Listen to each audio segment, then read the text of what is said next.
Look at this. Look at this. Go surf and paint or mow my lawn. I think you know what I'm gonna do.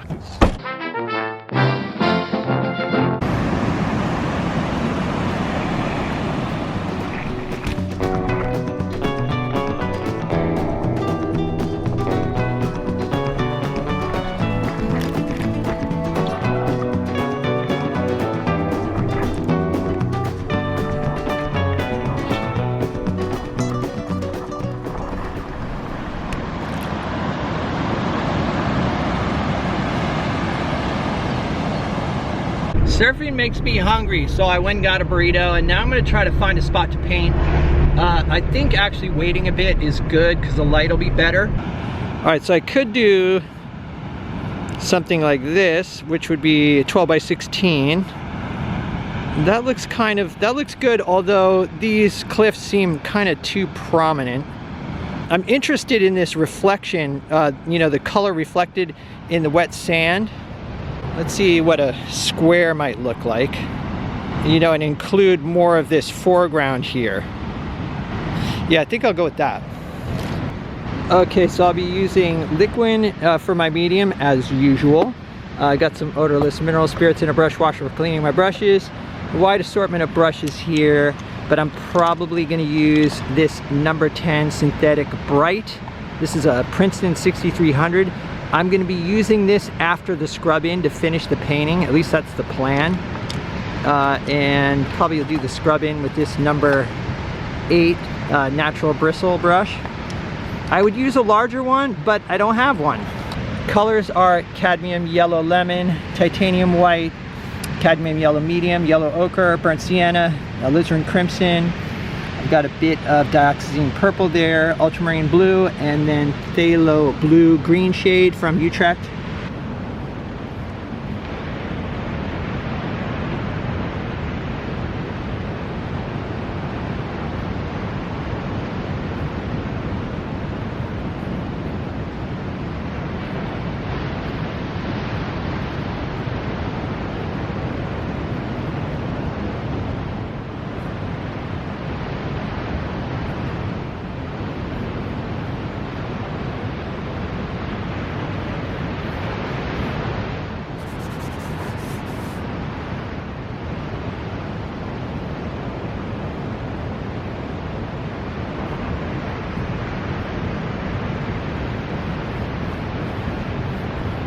Okay, so this is the composition. Trying to keep it really simple here. And you might have noticed I'm kind of playing around with these distant mountains that are out here. I think I had them a little too large. Obviously they're going to be a lot lighter in value. But I like how this, at first I had this cliff, this forward cliff, and this secondary one here. These two lines were too parallel. So this one's a little bit steeper, which also blocks the mountain from just running off the side of the panel. And we'll see how that works. This is all I really need to get started though.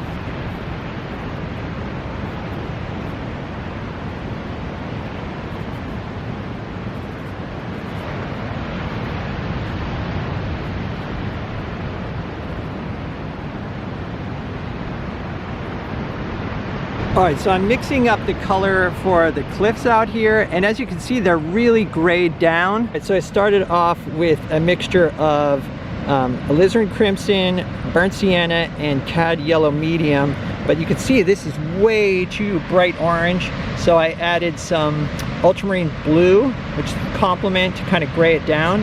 Now this I feel like is a pretty decent match when I hold it up, but I don't want the painting to be that dull, so I think I'm gonna probably go with like a mix of these two.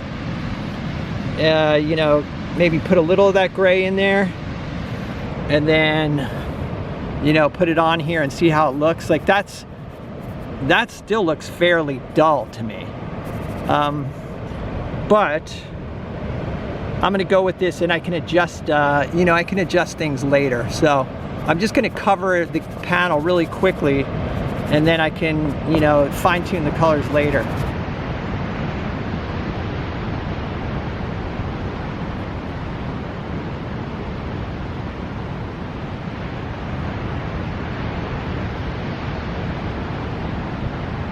Okay, so for the water, I'm mixing up a mid-tone, sort of blue-green, but it's really grayed down. There's quite a bit of blue in the water out there, but I'm seeing touches of green too, especially around the white water. So I'm using ultramarine, white, so a little bit of phthalo, and then burnt sienna to give it sort of a green tint, and also to kind of dull it down a bit.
I'm trying to decide whether I want to darken the water here a bit. I think I do. It's kind of hard to see here, but like, look at the value change between the white water and the dark water. I think on this one, it's a little bit too, I mean, it looks like there's a lot of atmosphere there and it's actually very clear. So I'm gonna darken this water to make the white water stand out a bit more. I mean, I will leave the distance, I'm gonna leave the distance very light. And I've also switched over now to the other brush. I had started with the natural bristle and now I'm using the synthetic.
I definitely pushed the colors in the waves here, these aquas and sort of blue greens. This is Marin County up here. I really wanted to push that into the distance. You'll notice there's like mist over the water and then darker along the top where it meets the sky. I tried to make the color of this cliff in the foreground warmer and more saturated so that it sort of, you know, pushed it forward.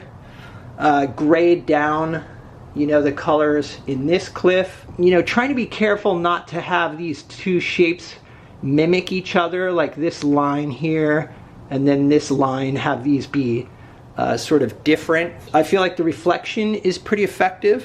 I could have maybe had the reflection come out a little bit more so it played a bigger role in the painting. Also too, I like the white water pattern, kind of leading the eye back towards these rocks. So as usual, I'm gonna live with this painting for a while before I do any touch-ups.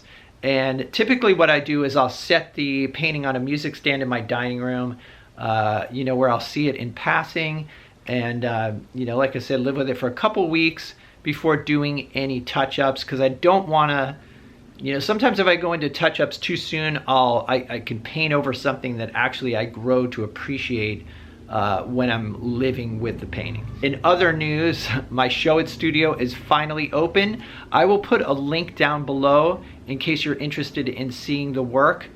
And I've got a video coming up where I will do a gallery tour and maybe talk about some of the paintings. So I've already shot that and I need to edit it. But anyway, a lot of people ask, where can I get your work? So this is the time. Like I said, link down below. Also, if you'd like to help support the channel, I do have other videos on my Patreon page. There's a link for that down below too. So it feels good to be back into my normal groove. Outdoors, plein air painting, making videos, so more of that to come. As usual, stay creative, guys. I will see you in the next video.